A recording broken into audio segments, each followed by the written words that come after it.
আমরা সকলে জানি আমরা যে যুগটিতে বসবাস করছি এটি একটি প্রযুক্তি বিজ্ঞান, কম্পিউটার, ইন্টারনেট, টেলিস্কোপ, ইউটিউবের যুগ, ফেসবুকের যুগ, টুইটারের যুগ। এটি একটি ডিজিটাল যুগ। এই যুগের মানুষ অত্যন্ত সচেতন। এই যুগের মানুষ নানা মনের, নানা চিন্তার, নানান দৃষ্টিভঙ্গির মানুষ এই পৃথিবীর জমিনে বসবাস করছি। আমরা যেই পৃথিবীতে বসবাস করছি এই পৃথিবীর বয়স হচ্ছে 470 কোটি বৎসর। এই পৃথিবী আবাদ হচ্ছে প্রায় 11,500 বছর ধরে। এই পৃথিবীর আয়তন হলো 19,69,50,570 বর্গ মাইলের। এত বড় পৃথিবীতে মানুষ বসবাস করে প্রায় 950 কোটি। এই 950 কোটি মানুষের মধ্য থেকে 350 কোটি মানুষ হচ্ছে মুসলমান। এই এত বড় ভূখণ্ডে প্রায় 232টির মতো দেশ আছে। এই 232টি দেশের মধ্য হতে 59টি হলো মুসলিম কান্ট্রি, মুসলিম রাষ্ট্র।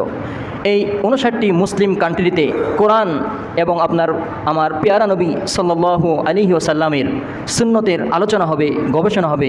এটাই তো উচিত। আপনারা আশ্চর্য হবেন, আমার নবীর এবং কুরআনুল কারিমের গবেষণা চলছে প্রায় 194টি দেশে। বলি আল্লাহু আকবার। এতগুলো দেশের মধ্যে আমার নবীর শান নিয়ে, আমার নবীর সুন্নাহগুলো নিয়ে, হাদিস নিয়ে, কুরআনুল কারিমের আয়াতগুলো নিয়ে বিজ্ঞান আজকে গবেষণা করছে। আপনি জাপান বলেন, জার্মান বলেন, থাইল্যান্ড বলেন, কানাডা বলেন, বড় বড় উন্নত মানের যতগুলো রাষ্ট্র আছে পৃথিবীর, জাপান বলেন, জার্মান বলেন, থাইল্যান্ড বলেন, কানাডা বলেন, বড় বড় উন্নত মানের যতগুলো রাষ্ট্র আছে পৃথিবীর সূর্য অস্ত থেকে শুরু করে সূর্য উদয়ন পর্যন্ত পৃথিবীর এমন কোনো স্থান নেই যেখানে আমার নবীর সুন্নাহগুলো নিয়ে আলোচনা হচ্ছে না। সুবহানাল্লাহ। সব স্থানেই আমার নবীর সুন্নাহগুলো নিয়ে গবেষণা হচ্ছে, আলোচনা হচ্ছে। জার্মানির যুবকেরা আমার রসুলকে কত ভালোবাসে, জাপানের যুবকেরা আমার রসুলকে কত ভালোবাসে। যদি আমরা দেখি আমার নবীর শান মানকে তারা কিভাবে দেখেছে, ইন্টারনেট ব্রাউজিংয়ে যদি আমরা দেখি তাহলে সর্বপ্রথম তারা যেই নামটি র্যাঙ্কিংয়ে প্রথম স্থান দিয়েছে সেটা অন্য কোনো নাম নয়, সেটা হচ্ছে আমার নবীর নাম মুহাম্মাদুর রাসূলুল্লাহ বলি সাল্লাল্লাহু আলাইহি সাল্লাম। আমার নবীর নাম কেনই বা দিবে না? আমার নবীর শান মান তো অনেক বেশি। মাইকেল এজ হার্ট 1978 সালে তিনি একখানা বই লিখছেন, দ্য 100 মনীষীর জীবনী সেখানে তুলে ধরা হয়েছে। এই জমিনের মধ্যে প্রায় 100 মনীষীর জীবনীকে নিয়ে এসে, বায়োগ্রাফকে নিয়ে এসে তারা গবেষণা করেছে।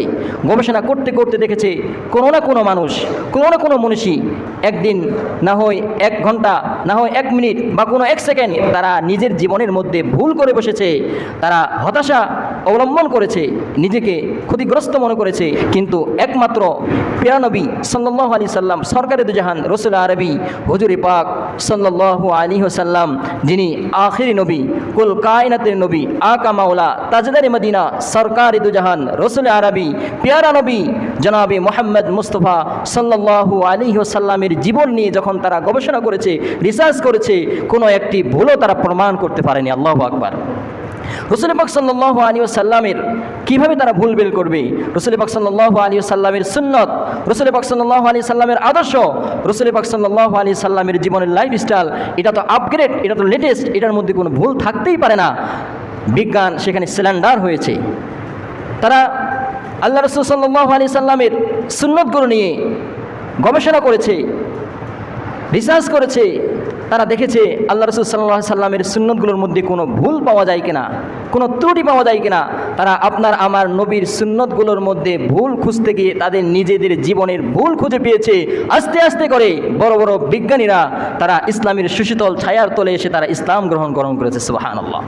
ফ্রান্সের লিমিট্রন বিজ্ঞানী সে বলেছে, বিজ্ঞান যদি চেষ্টা করে, বিজ্ঞান যদি চায়, তাহলে কোনো না কোনো এক সময় তারা যদি থিসিস করে, গবেষণা করে, প্রশান্ত মহাসাগরে, আটলান্টিক মহাসাগরের সর্বনিম্নে যে বালুকণা আছে, কতগুলো বালুকণা আছে, সেগুলো যদি তারা কাউন্ট করতে চায় তাহলে তারা সম্ভব হবে। কিন্তু মুহাম্মদ মুস্তাফা সাল্লাল্লাহু আলাইহি ওয়াসাল্লামের চরিত্র, রসুল পাক সাল্লাল্লাহু আলাইহি সাল্লামের আদর্শ, রসুল পাক সাল্লাল্লাহু আলাইহি সাল্লামের সুন্নাতের ফজিলত, এগুলো যদি কেউ বর্ণনা করতে চায়, শেষ করতে চায়, কোনো দিনে তার জীবন শেষ হয়ে যাবে। কিন্তু রসুল পাক সাল্লাল্লাহু আলাইহি সাল্লামের জীবনের আদর্শ ক্লোজিং করা কোনো পক্ষে কোনো দিনেই তাদের জন্য সম্ভব হবে না। বলে আল্লাহু আকবার।